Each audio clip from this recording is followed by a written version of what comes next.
नमस्कार मित्रांनो, अनुभव स्टडीमध्ये सर्वांचं स्वागत. 13 जानेवारीच्या बुलेट रॅपिड फायरमध्ये सर्वांचं स्वागत आहे.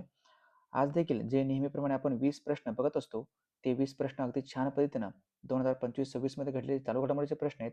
अशा प्रश्नाचं आपण रिव्हिजन करून घेऊयात, जेणेकरून तुम्हाला येणाऱ्या कोणत्याही पेपरसाठी हा व्हिडिओ खूप महत्त्वाचा ठरणार आहे. शेवटपर्यंत व्हिडिओ नक्की बघा. रोज सकाळी 6 वाजता हा व्हिडिओ तुम्हाला याच यूट्यूब चॅनलवरती आपल्याला भेटत आहे, एक रिव्हिजन म्हणून. ओके, चला शेवटपर्यंत व्हिडिओ बघा. आवडला तर लाईक करा, शेअर करा आणि चॅनेलला तुम्ही सबस्क्राईब केलं नसेल तर अवश्य एकदा करून घ्यायचं आहे. ओके, चला बघत आपण अत्यंत महत्त्वाचा पहिला प्रश्न. तत्पूर्वी कालच्या लेक्चरमध्ये एक क्वेश्चन विचारलं होतं, ज्याचा आन्सर सर्वांनी अगदी छान पद्धतीने दिलेलं आहे. प्रश्न असा होता, एका अहवालानुसार दुधाच्या उत्पादनात भारताचा जगामध्ये कितवा क्रमांक लागतो? दुधाच्या उत्पादनामध्ये भारत हा संपूर्ण जगामध्ये पहिल्या क्रमांकावर. लक्षात ठेवा, पर्याय क्रमांक 2 पहिला क्रमांक आहे दुधाच्या उत्पादनामध्ये. आणि जर तांदूळ असेल, तांदूळ लेटेस्ट आलेल्या आकडेनुसार तांदळाच्या उत्पादनामध्ये देखील भारत हा पहिल्या क्रमांकावर आहे. चला, अत्यंत महत्त्वाचा पहिला प्रश्न जो तुमच्या समोर आहे. इस्रोने 2025 हे वर्ष काय म्हणून घोषित केलेलं आहे? इस्रोने जो काही 2025 हे वर्ष आहे, हे वर्ष घोषित केलं गगनयान वर्ष म्हणून. ओके, गगनयान वर्ष म्हणून घोषित केलं आहे. IMP लक्षात ठेवा, क्वेश्चन येऊ शकतो. डॉक्टर व्ही नारायणन हे सध्या इस्रोचे अध्यक्ष आहेत. पंतप्रधान नरेंद्र मोदी यांना कोणत्या देशाचे सर्वोच्च पुरस्कार आहे, ज्याचं नाव आहे मित्र विभूषण? हे मित्र विभूषण पुरस्काराने सन्मान करण्यात आला आहे. तर हा देश आहे श्रीलंका. श्रीलंका. दत्तक प्रक्रियेत कोणत्या राज्याने देशात अव्वल स्थान पटकावलेलं आहे? दत्तक प्रक्रियेमध्ये आपल्या महाराष्ट्राने संपूर्ण भारतामध्ये अव्वल स्थान पटकावलं. लक्षात ठेवा, महाराष्ट्र त्याचं करेक्ट आन्सर आहे. नुकतेच आलेले रिलेव्हंट अँड रिसर्जंट या पुस्तकाचे लेखक कोण असतील? तर ते भारताचे सध्या CDS असलेले अनिल चव्हाण.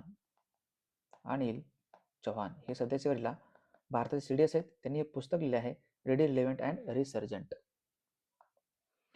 T20 क्रिकेटमध्ये 100 अर्धशतकीय करणारा पहिला भारतीय खेळाडू कोण ठरला असेल? त्याचं नाव आहे विराट कोहली. विराट कोहली. विंग्ज इंडिया 2026 चे आयोजन कोणत्या ठिकाणी करण्यात आलेलं आहे? हे ठिकाण आहे हैदराबाद. हैदराबाद या ठिकाणी आयोजन करण्यात आलं आहे. एव्हरेस्ट शिखर सर करून भारताचा तिरंगा ध्वज फडकवणारी पहिली दृष्टिहीन महिला कोण असतील? त्यांचं नाव आहे चोन्जिन अँगमो. चोन्जिन अँगमो. चोन्जिन अँगमो लक्षात ठेवा. मोनॅको ग्रँड प्रिक्स 2025 ही शर्यत कोणी जिंकलेलं आहे? मोनॅको ग्रँड प्रिक्स मध्ये हे GP रेस आहे, गाडीची कार रेस आहे. आणि जिंकलेले कोणी? त्या व्यक्तीचं नाव लँडो नॉरिस. लँडो नॉरिस. कृत्रिम बुद्धिमत्तेवर आधारित भारतातील पहिला विशेष आर्थिक क्षेत्र, ज्याला आपण स्पेशल इकॉनॉमिक झोन असं म्हणतो, विशेष आर्थिक क्षेत्र हे कोणत्या राज्यामध्ये उभारलं जाणार आहे? तर हा राज्य आहे छत्तीसगड. छत्तीसगड ज्या राज्यामध्ये पहिले ट्रायबल गेम्सचे आयोजन देखील 2026 मध्ये करण्यात आलेलं आहे. 72वी मिस वर्ल्ड 2025 ची विजेती कोण असेल? तर ही स्पर्धा आयोजित करण्यात आली होती हैदराबादमध्ये, भारतात, आपल्या तेलंगणाची राजधानी या ठिकाणी. आणि थायलंडची व्यक्ती आहेत ओपल सुजाता. ओपल सुजाता चौंगश्री यांनी ही स्पर्धा जिंकली आहे. दरवर्षी जागतिक सायकल दिवस कधी असतो? हा असतो 3 जूनला. 3 जून वर्ल्ड सायकल डे. 10वीच्या सर्व विद्यार्थ्यांसाठी रोबोटिक्स शिक्षण अनिवार्य करणारे भारतातील पहिले राज्य कोणते बनले आहे? हे राज्य आहे केरळ. केरळ लक्षात ठेवा, ज्यांनी ज्येष्ठ नागरिकांसाठी आयोग देखील स्थापन केले नुकतेच. पुढचा प्रश्न. 18वी IPL 2025चा विजेता संघ कोणता ठरला आहे? हे आहे रॉयल चॅलेंजर्स बेंगळुरू, म्हणजे RCB. पहिल्यांदाच जिंकला आहे मागील 18 वर्षामध्ये RCB. नुकतेच संपूर्णतः कार्यात्मक साक्षर भारतातील दुसरा राज्य कोणता बनला आहे? बघा, दुसरा राज्य गोवा आहे. आणि सर्वांनी कमेंट बॉक्समध्ये सांगा, पहिला राज्य कोणता आहे? पहिला राज्य कोणता आहे कमेंट बॉक्समध्ये सांगायचं आहे. लॉन्च करण्यात आलेल्या भारतातील पहिल्या स्वदेशी AI लार्ज लँग्वेज मॉडेल आहे, LLM म्हणतो आपण. ह्याचं नाव काय असेल? ह्याचं नाव आहे भारत जेन. भारत जेन. नुकतेच पंतप्रधान नरेंद्र मोदी यांनी उद्घाटन केलेले जगातील सर्वात उंच रेल्वे पूल आहे. जगात सर्वात उंच रेल्वे पूल हे कोणत्या नदीवर आहे? हे आहे चिनाब नदीवरती. चिनाब नदीवरती आहे आणि कुठं तर जम्मू आणि काश्मीरमध्ये, जम्मू काश्मीरमध्ये. त्यानंतर रामसर स्थळात समावेश झालेले खेचन आणि मेनार ही स्थळे कोणत्या राज्यामध्ये येतात? तर ही स्थळे येतात राजस्थानमध्ये. सध्या संपूर्ण भारतामध्ये रामसर स्थळांची संख्या आहे 96. कोणत्या देशाने शेख मुजीबुर रहमान यांना मिळालेली राष्ट्रपिता ही पदवी काय केली परत केलेली आहे?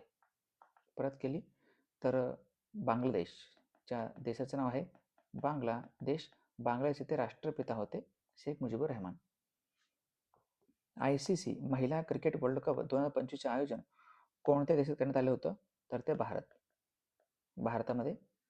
जर्मनीचे नवीन चान्सलर कोण बनले आहेत? त्यांचं नाव आहे फ्रेडरिक मर्ज. पूर्वी होते ओलाफ शॉल्ज. ओके, आता नवीन बनले तर फ्रेडरिक मर्ज. चला, हा व्हिडिओ इथंच आपण संपूयात. या प्रश्नाचं उत्तर सर्वांनी कमेंट बॉक्समध्ये द्यायचं आहे. IOCने म्हणजेच इंटरनॅशनल ऑलिम्पिक कमिटीने 2028मध्ये होणाऱ्या ऑलिम्पिक स्पर्धेत कोणत्या नवीन खेळाचा समावेश केलेला आहे? ऑप्शन तुमच्या समोर आहेत, उत्तर कमेंट बॉक्समध्ये नक्कीच द्यायचं आहे. चला, इथं थांबूयात आपण. राजगुरूचं पुस्तक जो आपलं संपूर्ण जीकेचा ठोकळा आहे, मार्केटमध्ये अवेलेबल आहे, कोणत्या दुकानातून घेऊ शकता. स्वप्नपूर्ती पुस्तक आहे, प्रश्नाचं विश्लेषण आहे. साधारणतः हे दोन्ही पण पुस्तके भाग 1 आणि भाग 2 दोन्ही पण पुस्तक तुम्ही खरेदी करू शकता. कोणते पुस्तक जर तुम्हाला घ्यायचं असेल, घरपोच पाहिजे असेल तर Amazon, फ्लिपकार्टवरती पण हे कॅश ऑन डिलिव्हरीमध्ये अवेलेबल आहे.